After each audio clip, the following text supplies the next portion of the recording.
Was this unusual for Orrin Hatch to get this angry? Was he just tired? It was a long session. It was a long night. He's up there in age, I suppose you might say. And Sherrod Brown definitely got under his skin a little bit. Look, I think partly if Orrin Hatch is upset, partly it's because Sherrod Brown is speaking the truth.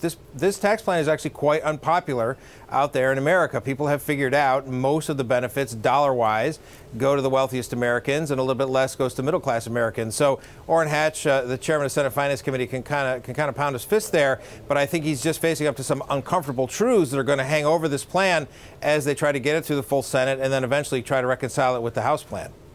Kevin, given the pressure on the GOP to get any legislative wins this year, could this actually help the tax bill? Well, a lot of folks I'm talking to are saying, yeah, they might get a win, but is it the right win that they want? Especially, as Craig said, if Democrats in states like Virginia, Michigan, Wisconsin, Pennsylvania, Florida, the key battleground states that President Trump was performed well in, if it's not the right win, that could really come back to haunt them in the 2018 midterms. Look, when I got up here to Capitol Hill, I was speaking with some sources here in the Senate, and we should note about the storied past between Senator Brown and Chairman Hatch. In particular, earlier this year, Senator Brown was part of the driving force that led a boycott to break decorum so that there wouldn't be enough votes to move forward with the nomination process.